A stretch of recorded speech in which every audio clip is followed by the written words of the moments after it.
Members, I rise today to present SCR 99, which recognizes the profound contributions of a long overlooked figure in our scientific history by marking today that would be her exact birthday as Eunice Newton Foote Day.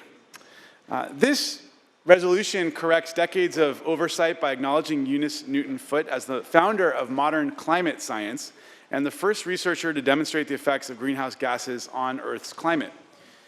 Beyond her role as a groundbreaking scientist and the first American woman to have her work on physics published in a scientific journal, Eunice was a gifted inventor and a central figure in the women's suffrage movement. Alongside Elizabeth Cady Stanton and other icons of the movement, Eunice helped to organize and publish the proceedings of the Seneca Falls Convention in 1848 and was one of the first signatories to the Declaration of Sentiments, the convention's call for social, legal, and electoral equality for women in the United States.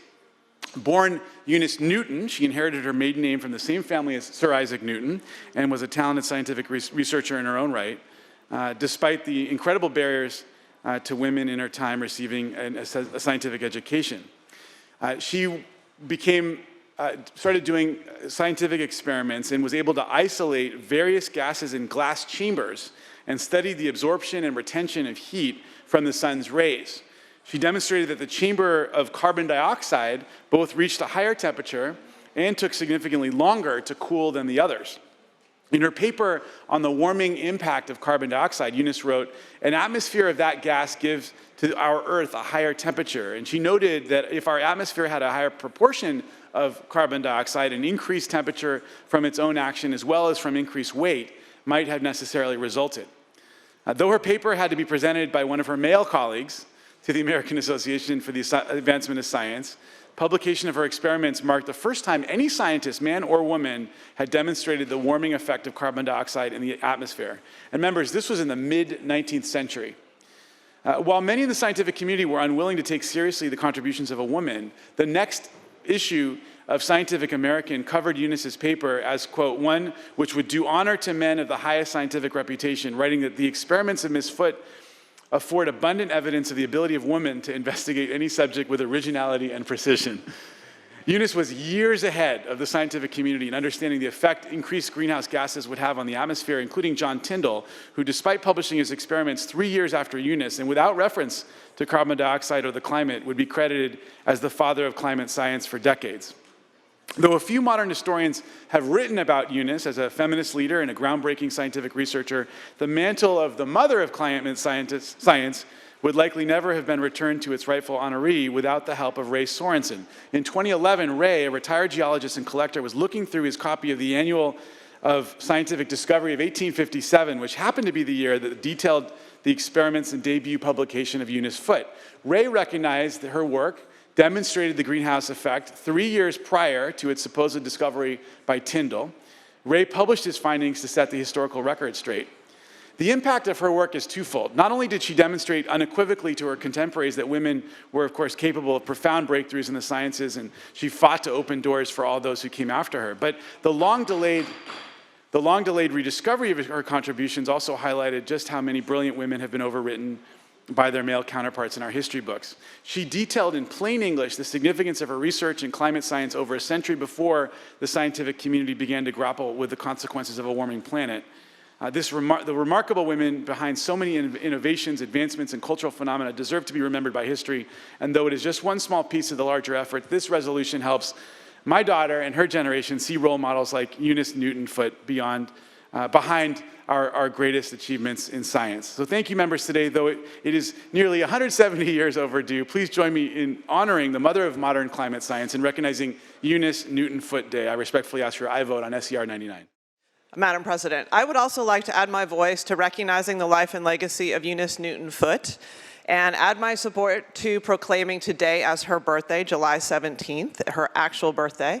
And I'd like to recognize my colleague from Santa Monica for unearthing this story and bringing it forward to us on the floor of the Senate. When I use my gender lens, one of the areas that I feel it's so clear that we continue to have just a tremendous amount of sexism in our environment is when you read obituaries.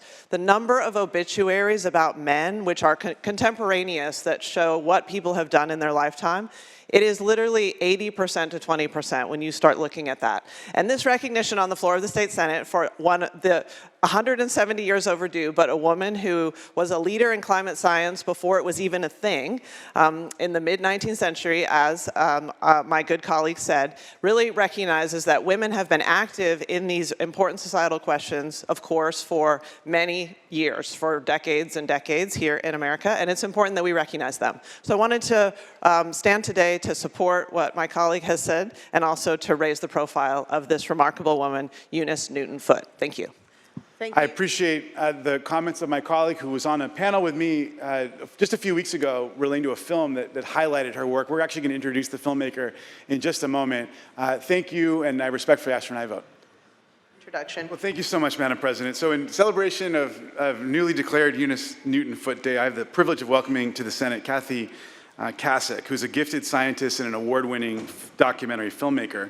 She began her education in the sciences, getting her undergraduate and master's degrees in biology before returning to earn her Master's of Fine Arts in Science Documentary Filmmaking.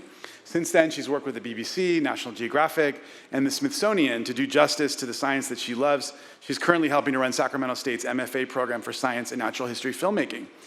Kathy's work has always been driven by her awe and fascination for the natural world. And her curiosity has led her to capture the remarkable stories that our environment holds, both about our relationship to nature and about the world before.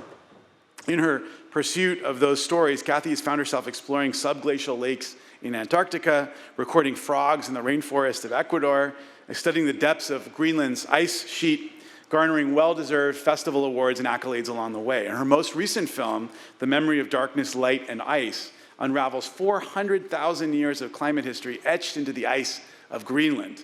And it directly highlights the work of Eunice Newton Foote as the foundation for the work that Kathy and her colleagues are doing. The film has been honored with multiple awards. It's been shown at this year's annual meeting of the American Association for the Advancement of Science, the very same meeting at which Eunice watched a male colleague present her groundbreaking paper in 1856. Kathy is not only elevating Eunice Newton Foote's legacy, but is one of the many remarkable women following in her tradition of exploration and discovery.